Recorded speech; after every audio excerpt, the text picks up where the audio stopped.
Gurur Brahma, Gurur Vishnu, Gurur Devo Maheshwara, Gurureva Param Dhamma, Tasmai Shri Gurave Namaha.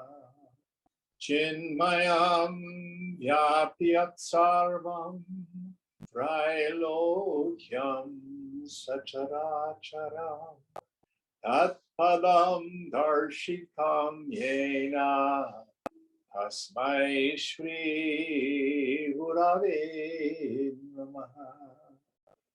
Tvameva Mata cha Pita Tvameva Tvameva Bandhuscha Sakha Tvameva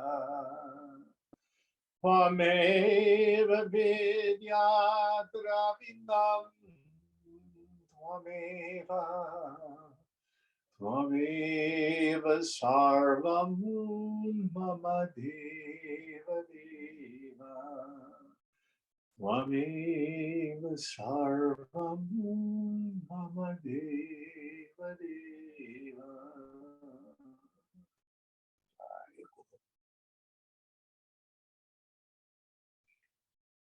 Ya Devi Sarva Bhuteshu Matra Rupena Sanstita Namastasyai Namastasyai Namastasyai Namo Namaha. Ya Devi Sarva Bhuteshu Shakti Rupena Sanstita Namastasyai Namastasyai Namastasyai Namo Namaha. Ya Devi Sarva Bhuteshu Buddhi Rupena Sanstita Namastasyai Namastasyai Namastasyai Namo Namaha. Ya Devi Sarva Bhuteshu Lakshmi Rupena Sanstita Namastasyai Namastasyai Namastasyai Namo Namaha.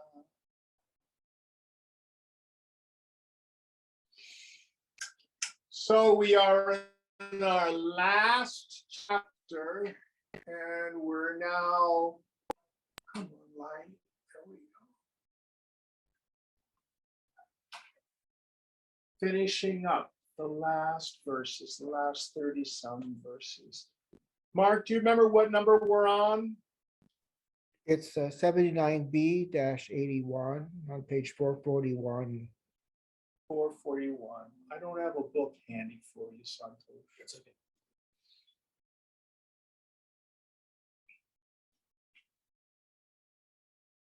You got it? Yeah.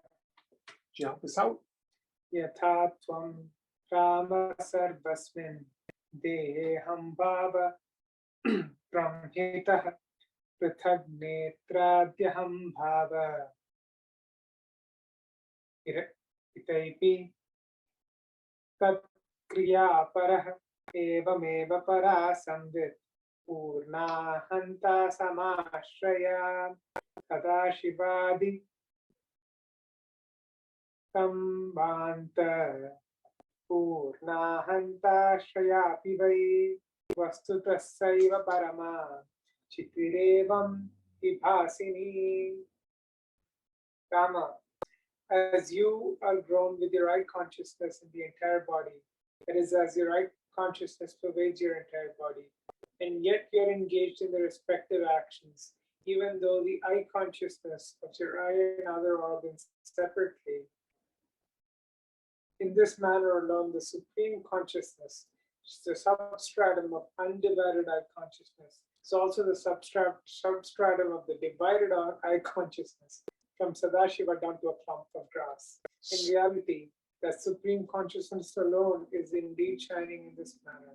Note, a person has his I consciousness associated with his entire body, yet he is also endowed with divided I consciousness, such as I see, I hear, etc. So here we don't want to get too caught up in these various tattvas and Sadashiva and all that kind of stuff. This is a tantric paradigm. Let's keep it simple. We went through this last week. Macrocosm, microcosm. You have a physical body, the meat lump. The infinite has a physical body. It's not the form of Shiva or Krishna. It's the entire cosmos, the Jagat. You have a subtle body, world of thoughts and feelings, images and memories. The macrocosm has a total mind, a subtle body. Technical term is actually Hiranyagarbha, but it's the total mind, sum total of all the minds in creation that have ever been and will ever be.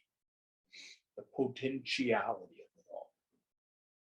And just like when you have groups of individual minds, their sum is greater than their whole, or excuse me, their sum is greater than, the whole is greater than the sum of their parts. So also the total mind has a cosmic intelligence. I was watching Nova the other night, and they were talking about things that were seen through Hubble and another telescope called Gaia, which is far enough out, and as it moves around the sun, I think the term they used was parallax. So they could view stars and distant galaxies from two different points. They were able to actually compute the actual distances and get the shape of everything. And it's amazing. And they were actually talking about there are stars in our own Milky Way, you know, it's a spiral galaxy, so everything's going in one direction, except some stars are going in the other direction. Something like 4 billion years ago, two galaxies collided. Mind-boggling when you think about it. This is the total mind, able to create and maintain all that. You have your vasanas, your impressions which impel you into action. The infinite has total vasana. It's called Ishvara, the Lord. And then at the core of your being is witnessing consciousness. And the ground of being of the whole creation is Brahman. Brahman, Brahman. Brahman is consciousness, they're the same thing. Now, the point the shloka is getting at, you as an ego pervade your body. It's my thumb, my knee, my nose, my feelings, my memories, my actions. Yet I am me as an ego. So also the infinite pervades everything. There's multiplicity, but it's still a unity. We have lots and lots of different images for this. One they use the most is pratibimba, like images in a mirror. If Ganesh and I go into the bathroom, we both stand next to each other and look into the mirror. The mirror shows two people, but the mirror itself is one reflecting surface. Point that the scripture's getting at. Even though the names and forms, the nama rupa, appears, and in what we call vyavahara, which means transactions, doing business, the stuff is at the level of the equipment we take care of on a day-to-day basis. A chair is different from a table is different from a lamp, Santosh is different than Ganesh. In reality, it's just the play of consciousness. It appears as many, but it's not.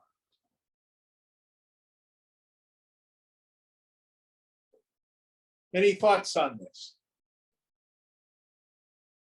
Next verse.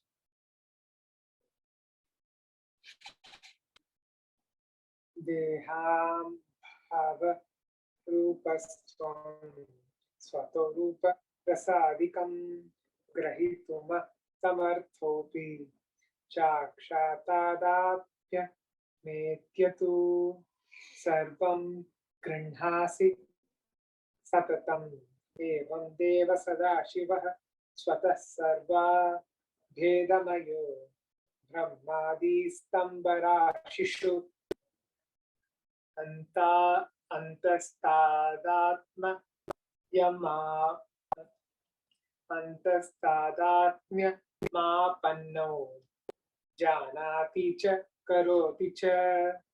You in your state, having eye consciousness in the body, though not capable of grasping or experiencing form, taste, and the rest by yourself as a body, nevertheless attaining to identity with your sense organs by the association of eye consciousness with them, grasp or experience everything always. In this manner, the god Sadashiva, who is non-different from everything, having entered everything, in the multitude of entities from Brahma down to a clump of grass, knows and acts, attaining to identity within. So we have what we call in Gita a sparsha yoga. The touch of the untouched, Swamiji used to call it. Prichati means to join, to touch. So asparsha means untouched. Yoga means joy. So everything in creation acts, moves, thinks, feels, remembers because of Brahman contact. But that Brahman is never changed by them. Krishna deals with this in Gita in some beautiful language. He initially says, all this is strung on me like jewels on a thread, Mani Sutre. Oh, that's so comforting. Krishna is in you and in me and in the cow and in the sow, everything. Oh, I like that. Then many chapters later, he returns to this idea and says, well, actually, I'm not in them. They are in me.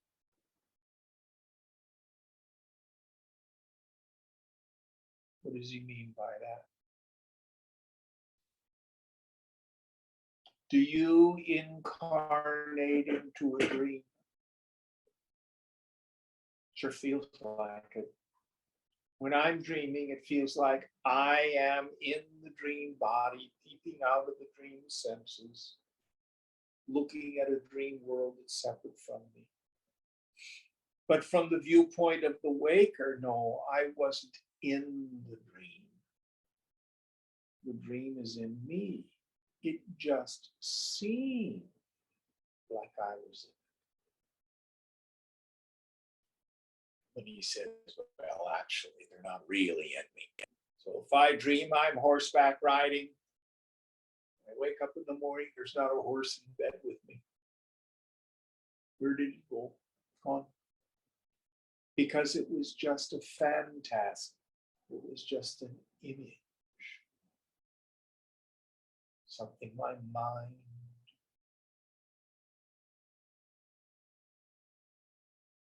So on the macrocosmic level,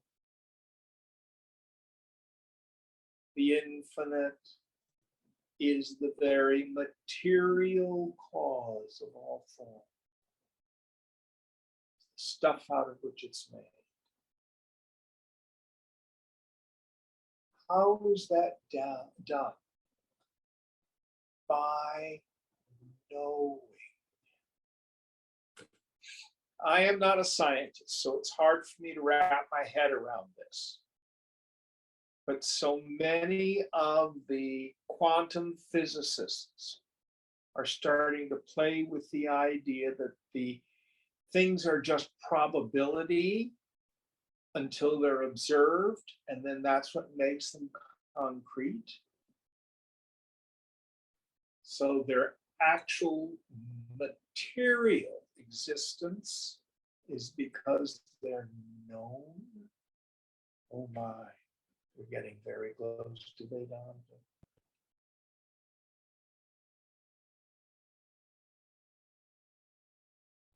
So someone once asked me, Jim, do you think the earth is conscious? For a yogi, it's a stupid question. Of course it is. Where is consciousness not? The whole universe is conscious.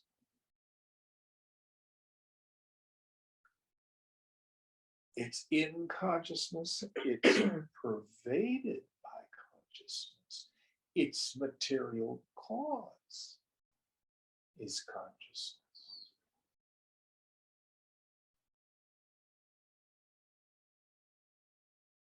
Next verse.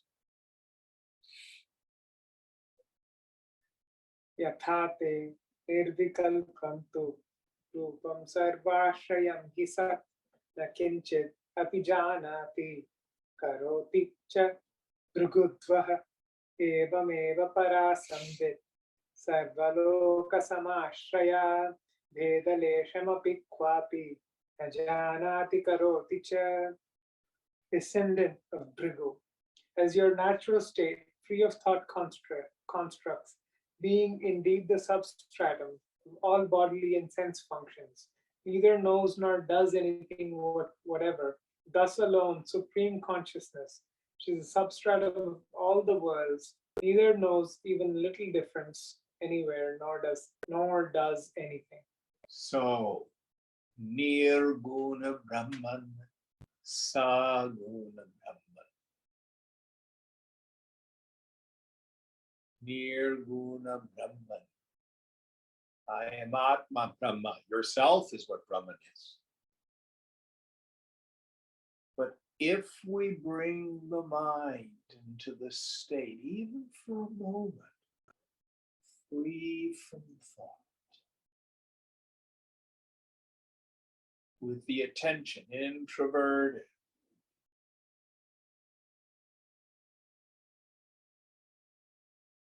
oh,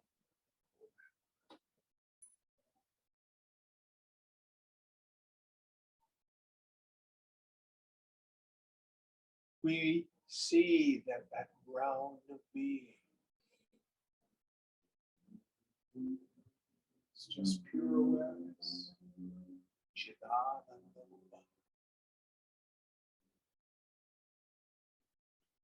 That's also the ground of being of the whole creation.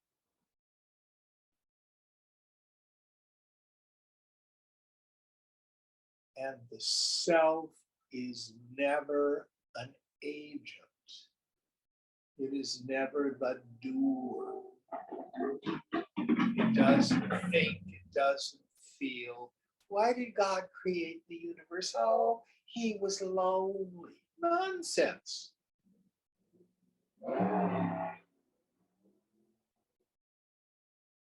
Now, because of the infinite's Maya Shakti, out of consciousness weighs all of this Saguna Brahman, which is fundamentally Jada, which means inert. I mean by this, your thumb doesn't know your finger. One feeling doesn't know another feeling. One thought can't know another thought. I know it all. All the names and forms may wiggle, they may move, but sentience always resides with pure subjectivity. Do not believe me. In a quiet mind, you examine. Is a thought self-luminous? Is a memory self-luminous?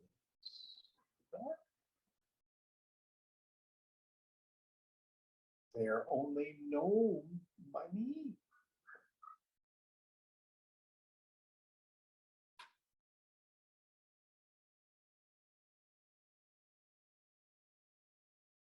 Krishna says, I am the knower of the field. Kshetranya. I am the knower of the field in all fields. Kshetra. Wherever anything is known, I know it. I am conscious. I am life itself. I'm alive. I'm sentient. I truly exist. I am Baba. I am being. But I do not think.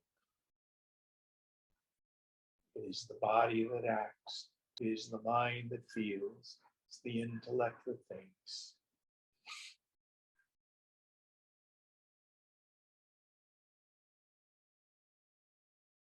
And in nature, if a rock has very rudimentary equipment, very tamasic, that it exists in consciousness. As do the galaxies.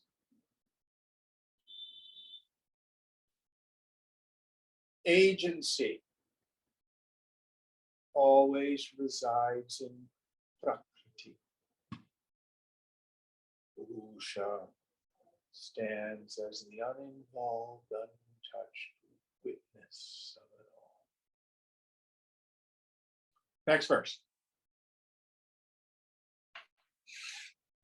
एतावज्जागतं सर्वं तस्यामेवावभासते तत्स्वातन्त्र्यात् प्रभूतं च दर्पणप्रतिबिम्बवत् जगतो भासनं सर्वं तस्या एवावभासनं यथा दर्शाभास एव प्रतिबिम्बावभासनम्.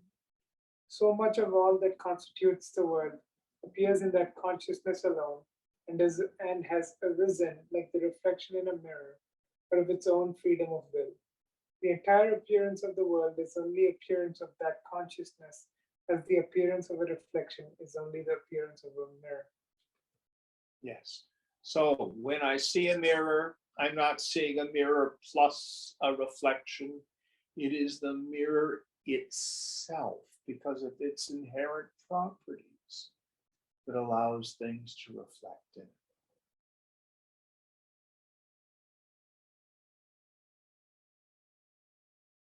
So we're looking at three profound questions, just to review. I get this paradigm from Yoga Vasishtha. Three questions. Who am I? What is this world? And how has it come about? Who am I? I am Atma Brahma. My essential nature is pure, undivided consciousness. Chidakasha, the Vasishtha says. What is this world? What appears as name and form comes about like images in a mirror. It's all in consciousness. There's not consciousness plus matter. How has it come about? Because of imagination, sankalpa. The Lord, as it were, dreams the world into existence. Just as in the dream state, you are the God of your dream. Your one undivided mind refracts into knower and known.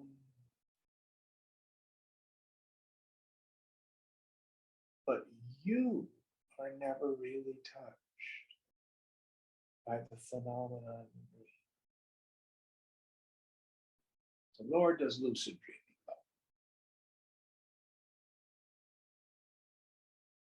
Out of consciousness in the same way all this arises.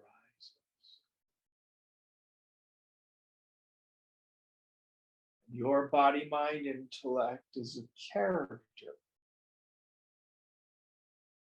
in Ishvara's dream.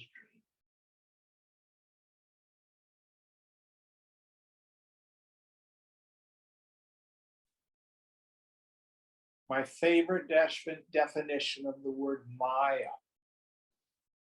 I think the root is ma, which means nothing, not. Maya is the word we use to describe how the impossible appears to be possible.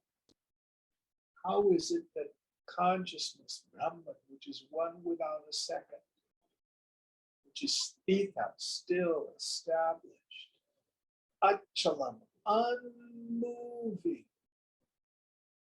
nirmalam, without any dirt or taint, nirupaham, without any form, seems to have an entire universe way bound. As Krishna says, one small, tiny corner of my infinite being is the whole cosmos.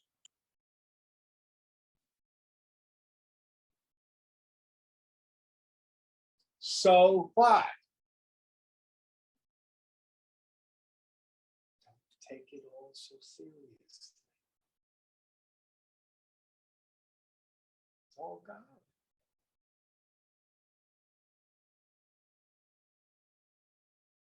Very, very smart being is in charge. Don't need to worry. What's the truth of all names and forms? Impermanence. But think, if any of you have a picture book, a scrapbook, and you look at yourself as a child, say a 10-year-old, what happened to that 10-year-old body? Dead. Down the drain, down the toilet. literally. Gone. But did you cease to exist for a moment?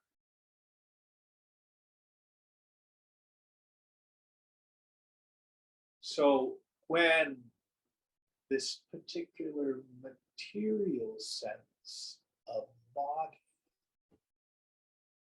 passes away, you will not cease to be.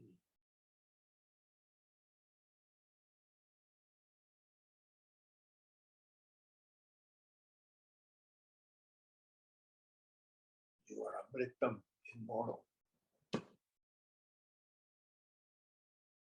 Beyond death.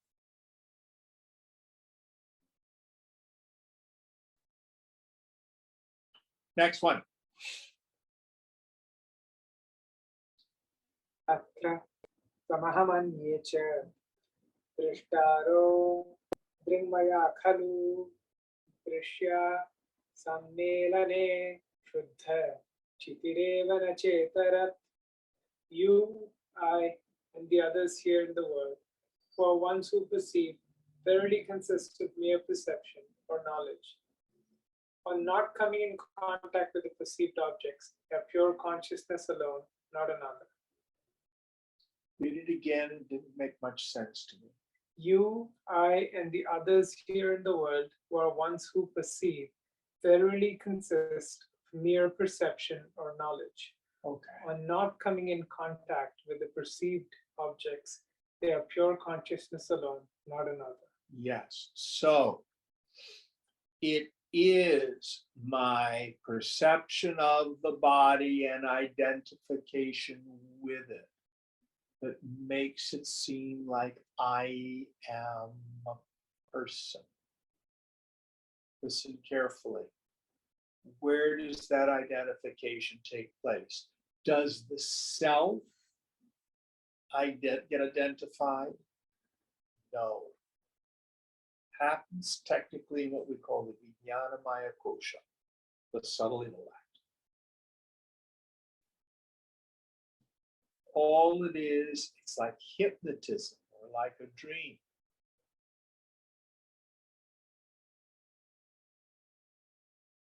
But if I let go of that identification with the body and withdraw my attention from the world of name and form, I do not disappear, but the world does.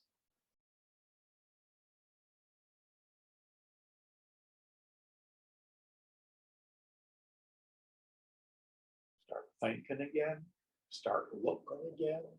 The world returns, comes and goes. It's not a real thing.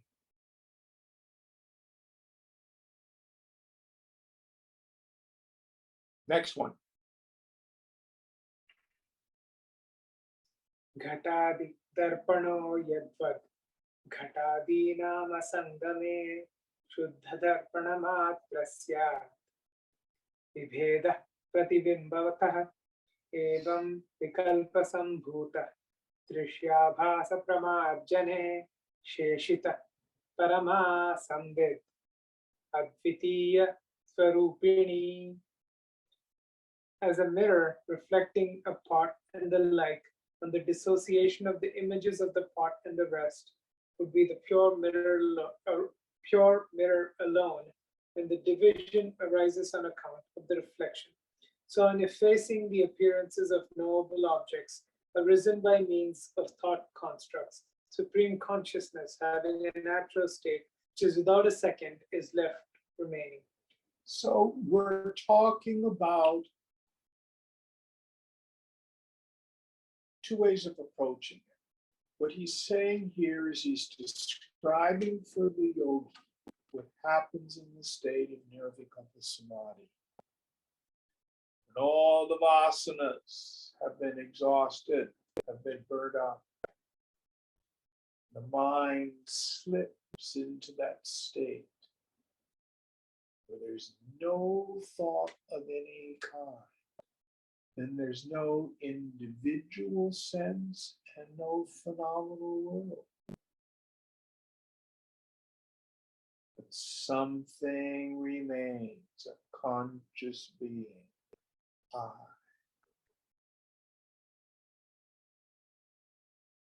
Now, we get glimpses of this even without totally removing the world. There's a state which we call tanu manasa, thinness of mind. Just continue to tune up the mind. And even though you may be dimly aware of the world, keep noticing the knower.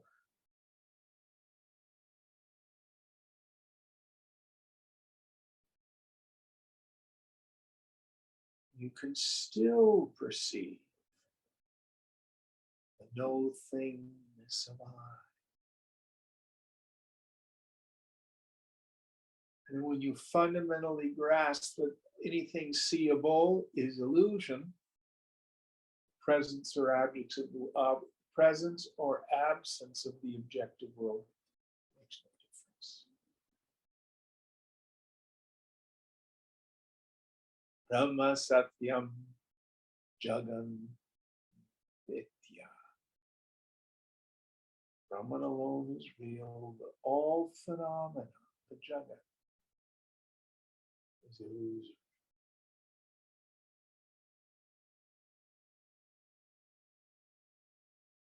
Now, the world is, but what it is Brahman. With this transparency of name and form, just a hug.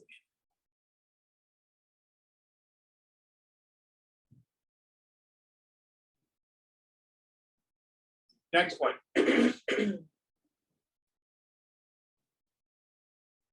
Mahanandagana Jaisha Dukhalesha Vivarjana Sarvanandaghanakara Yata Sarvairabhipsita Sukhamatma Swarupam Sya Sarvair Yasmad Abhipsitam. This supreme consciousness is a mass of great bliss on account of the exclusion of even a little of sorrow. It has a form dense with complete bliss, for which reason it is desired by all. The natural state of oneself, or the Atman, or the self, should be happiness, on account of which it is desired by all. Note, everyone naturally likes himself or herself. It's the natural state of everyone is bliss. This real and natural state is the Atman, or the self. So, what used to be problematic for me, if the self is constant, self is changeless, self is my essential nature, whether I understand it or not, I'm experiencing the self right now. Self is Satchidananda, existence, consciousness, and bliss. I feel crappy. How can I be experiencing bliss when I feel so crappy? The only conclusion is what Ananda is not what I think it is. I'm confusing a feeling with being. Which is why I suggest for beginners, we do not translate Ananda as bliss. We translate it as no sorrow reaches there. That's everybody's direct experience, no matter what a crappy day you've had. Physical pain gets as far as my body. Emotional upset gets as far as my mind. doubt gets as far as my intellect, but none of it gets to me.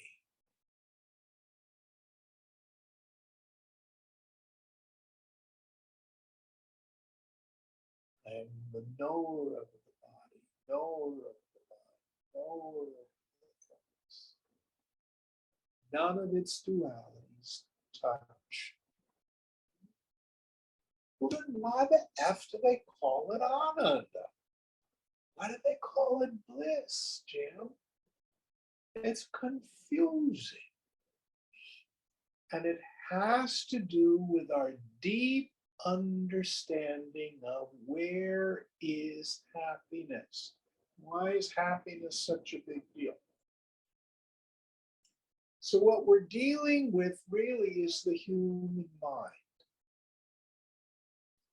So the dharma of the human mind, its nature, its essence, is that it is a pleasure seeker, a happiness seeker, pain avoider mechanism. From the moment you get up in the morning till when your head hits the pillow at night, you in fact are engaged in only one activity: seeking the good by your understanding of the good and avoiding misery or sorrow the best you can. Don't believe me. Find me an exception to that.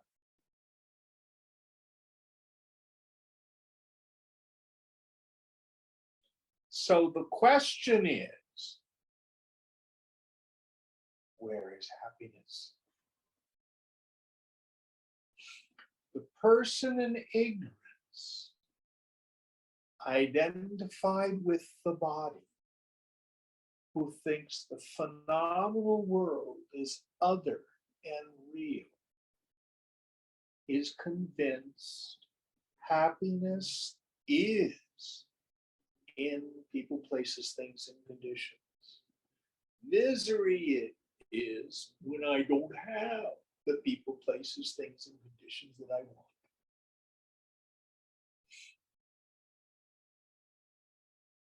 Back at the very beginning of the book, Hemaleka and Hemachut are having this conversation. Hemaleka starts to tell her husband about the pleasure principle, and she asks him, I'm always wondering, where is happiness, my lord? And he says, oh, women are so foolish. Getting what you want makes you happy. Not getting what you want makes you unhappy. Everybody knows that. Even the animals know that. When she starts to push back on it, and the yogi, instructed by the scriptures, instructed by the teacher, begins to look at the phenomenon of pleasure and suffering. And what yoga thunders, it isn't the fact that I don't have what I want that makes me unhappy.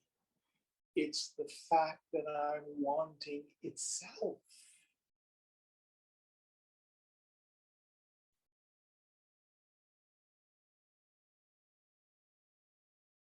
So the yogi learns to have this radical, perpetual letting go.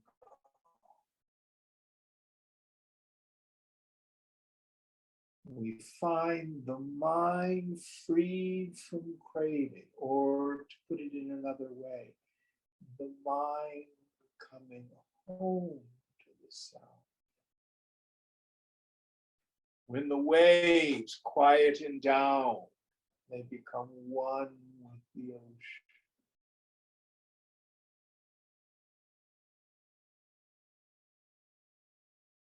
We call the self Ananda, bliss absolute, or we could call it the fountainhead of all happiness, the wellspring of all joy. Because when the mind revels in the self, It is blissful. And that's what the mind wants.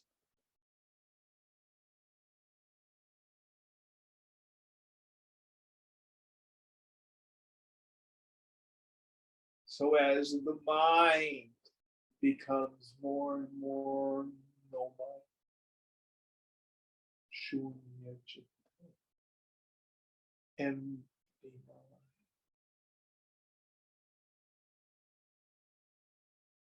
it feels more and more blissful.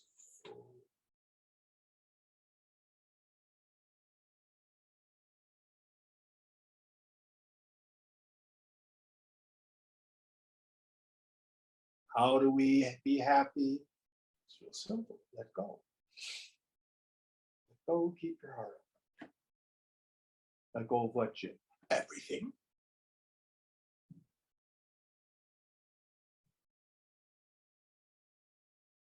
Do you will.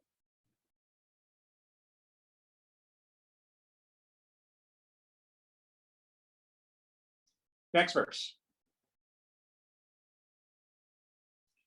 यदर्थो देहादिभावो यन्न कस्यापि नेप्सितं यस्यैव लेशो विषय आनन्द इत्यभिधीयते स एव भारः नादौ सुषुप्तौ चावभासते चिदेव स्पृहणीयत्वात् आनंद iti prochyate. For the sake of which self there is love for the body and the like, and there is none to whom it is not dear, and whose smallest portion alone is called the joy of sensual objects. That self alone shines forth or becomes manifest on the removal of a burden and the like, and also in deep sleep. Consciousness alone is called bliss on account of its desirableness. Note, when a heavy load is removed from one's head, there is no acquisition of anything to bring joy. Relieved of the burden, the mind is dissolved in the self for a few moments, resulting in the happiness. In sleep, the mind is dissolved in the self, but the darkness of ignorance covers the awareness of the self. But one remembers the happiness in sleep on waking. In either case, it is consciousness that manifests as bliss, knowingly or unknowingly. It's the absence of the spriha, the longing. So in ignorance, I'm restless, irritable, and discontent. The force of my past cravings, my vasanas. So I think I need to fix it. Do I want chocolate? Do I want sex? Do I want music? Do I want, what is it that I want? I want a widget. I determine what's dear to me. Then I go about manifesting it. I buy it, I build it, I marry it, I seduce it. No, hook up. That's what we do. We hook up with it now. I acquire it. When I get proximate to the object, the person, place, thing, or condition, moda. And then when desire and object of desire become one, when I get it.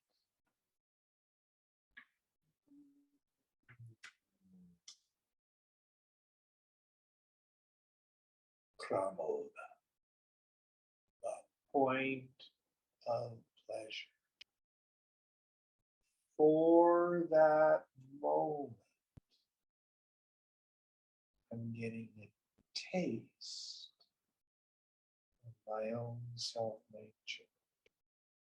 The mind momentarily ceases its longing. And we get fooled by the various sense perceptions. And because I'm so engrossed in and extroverted on the object, that I don't realize. You mean good food, good sex, good music, good literature, all do the same thing to my mind? Yes. It varies in intensity and duration. But the experience, sukha, the sweetness of pleasure, taste of myself. So the yogi simply asks, is it possible to taste the bliss of the self independent of the world? And the scriptures thunderously say, yup, true that. All you have to do is let go. All you have to do is understand the process and let go.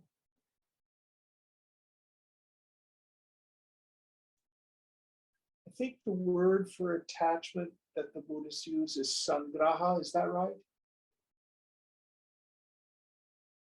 Yeah, that's possible. I think that's it. San means with, graha means to grab. With grabbing.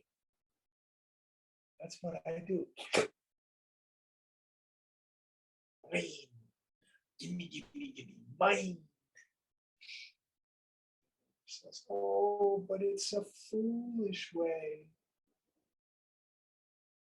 Because it turns to poop in your hands. Let go. Or as the Hebrew psalmist says, taste and see the goodness of the Lord. My favorite song.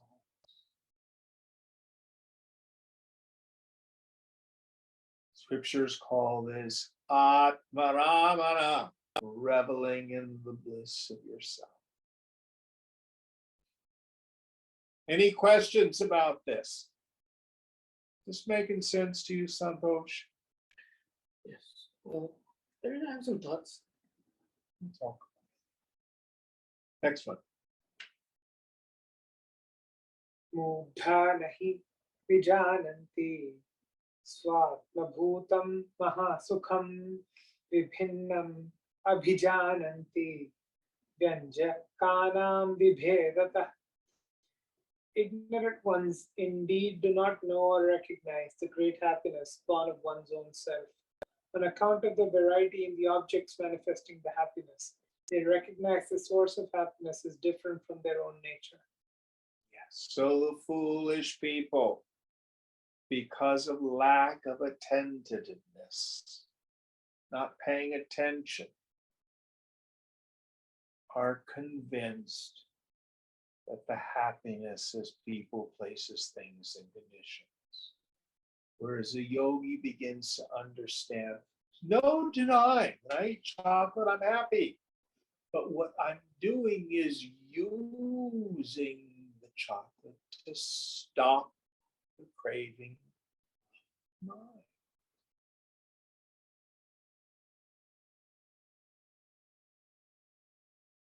That's all that's happening.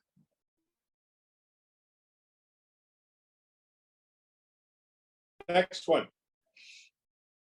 Yatha hi darpane bhava bhasamana nimittitah bhasamana nimittatah yavad darpana vijnanam bhinna eva vibhanti vai vidite pratibimbatve bhasamanam cha purvavat nadarpanad भिन्नमस्ति स्वादर्श शुद्ध एव हि एवं विदितत्वस्य जगदे तावदीदृशं भासमानमपि स्वात्म मात्रमेव न चेतरत्.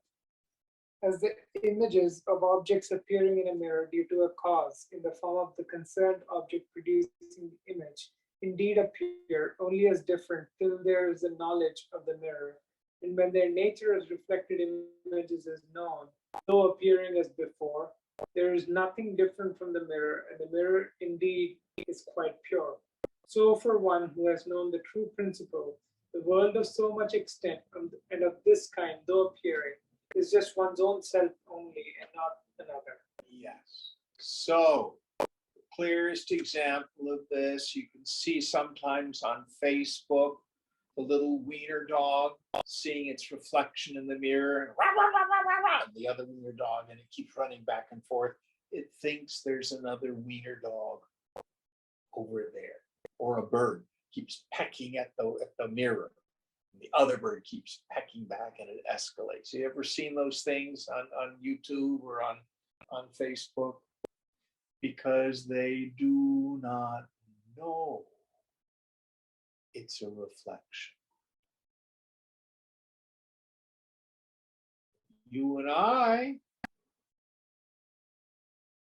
see the city in the mirror, and we know it's just the mirror appearing as Nathan.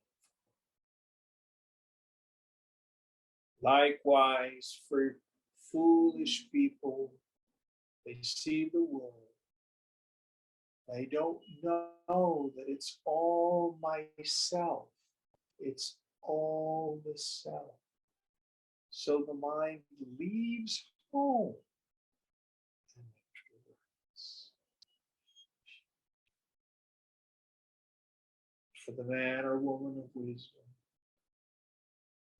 knowing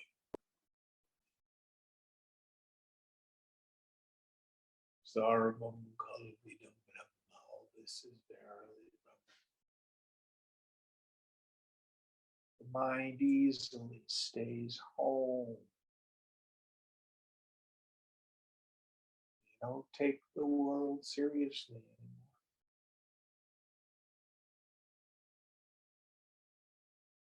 Swami Tejo Mayananda was fond of saying, the foolish person doesn't take life seriously. The intelligent person takes life seriously. But the wise person seriously doesn't take life seriously or take the world seriously. I think that's the way to say it. Sarvamaya, Sarvamaya. All is Maya.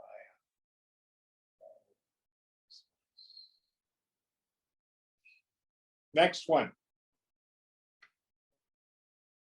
Ghatadikam vidiyatha hemni yadvadvibhushanam pratimascha yatha shaile jagadevam chidatmani.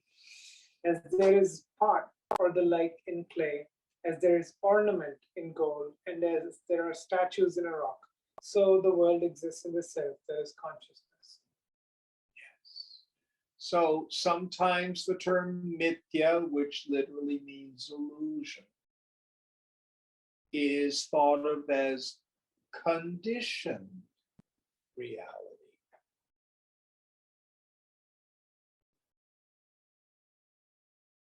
Earrings, necklaces, bracelets, spangles are nothing but gold appearing as those names and forms. They're the condition, but it's all gold.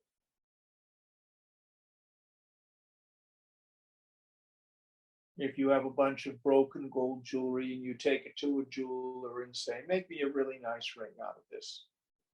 You come back in 2 weeks and he says, isn't the silver ring just fabulous? You go, wait a minute, I gave you a bunch of gold. Oh, no. It changed into silver. You cheated me. All this never stops being number. That includes my dead relatives. That includes Vladimir Putin.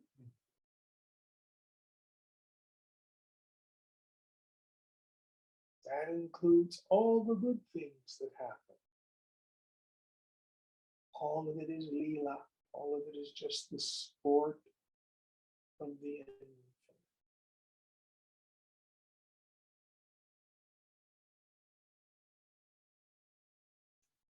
Next one.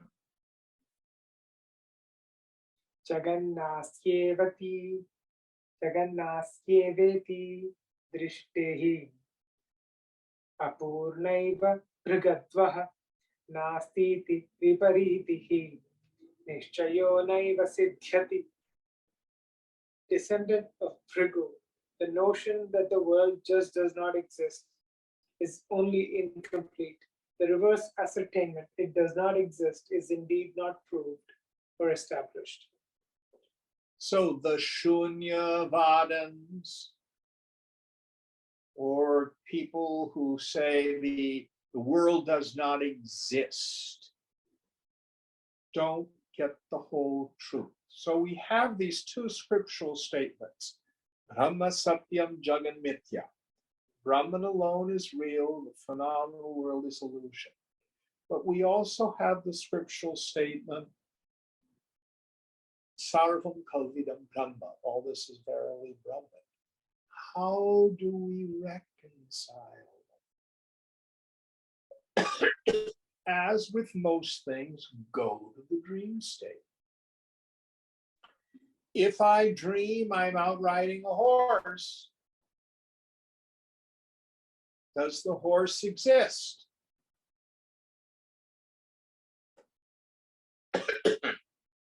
Well, yes and no. As a form,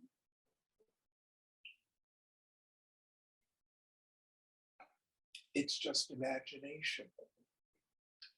But it is my mind itself which appears as the horse. It appears in my individual pool of consciousness, my chitta. So all this, the universe is, but what it is consciousness. Now, there are great implications to this because we as individuals, as we've talked about several times in the scripture, to a limited degree, reenact the creative process of the infinite. The world may be like a dream, but it doesn't have to be a nightmare. So macrocosmically, that third question, how does it come about? We said by means of sankalpa. So the yogi also pays attention to the content of his mind. This is another definition of swadhyaya. Normally in the Shankara tradition, we think of swadhyaya as our own study of scripture when we go home and study it. But Patanjali defines it as essentially personal inventory, our own awareness of our own psychology. So if you have habituated trains of negative thinking, it may be why your life doesn't look too hot. So we not only want to change our relationship with our minds, I am not my mind, but we may want to do some work on changing the content of our mind.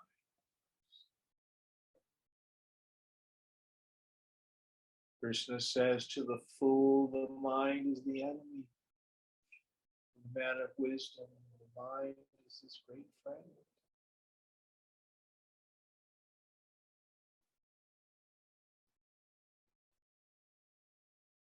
Going on. साधकात्मा जगद्दृष्टेः भूय संभवतः स्फुटं नास्तीति शापमात्रेण कथं स्यात् जगतो लयः. after the negation of all duality, on account of the arising of the perception of the world again, clearly as consciousness, having the nature of accomplishing both existence and non-existence. How can there be disappearance of the world by the mere assertion it does not exist? Yes. So what's implied here is you don't want to be attached to samadhi. Leave me alone, leave me alone. I want to go meditate because the world's a terrible place. I don't want to be there. Or it's not real, it's not happening. It's not real, it's not happening. Neither viewpoint is helpful. The world is, but what it is consciousness. How has it come about? By means of sankalpa.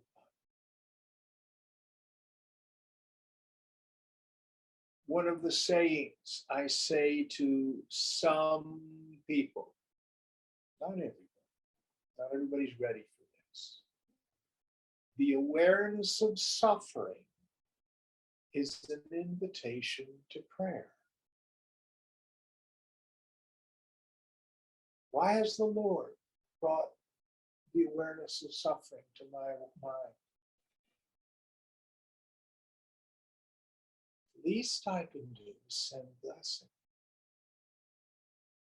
Or do a meditation like Tonglen, inhale the suffering, send out healing.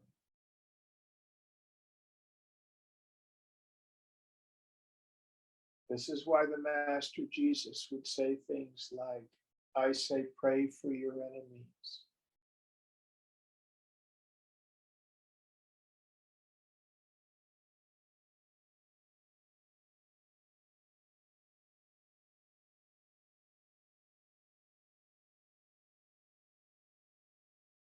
Be a blessing in this world. And that doesn't necessarily have to be just some conscious stuff. Who you are speaks much louder than anything you say. So the man of wisdom, whose mind can abide in the self, naturally holds sacred space.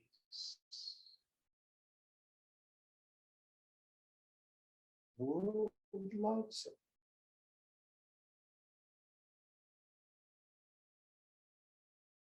You start to become part of the solution to the ills of this world rather than part of the problem.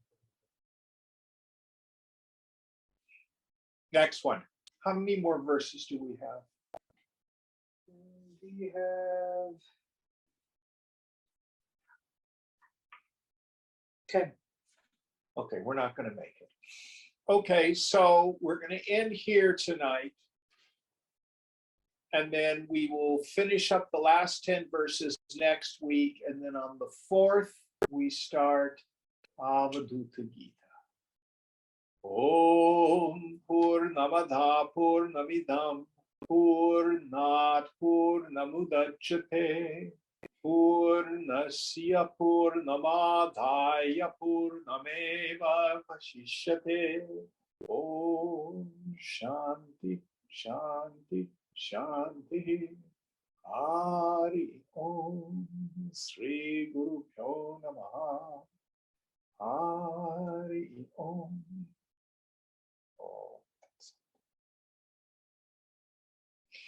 We will probably finish those 10 verses early. So what we can do with the rest of the time is do satsang, do questions and answers. So if you have questions, I suggest you write them down. Because frequently in class, you get really tuned up and then they go, phew, out they go.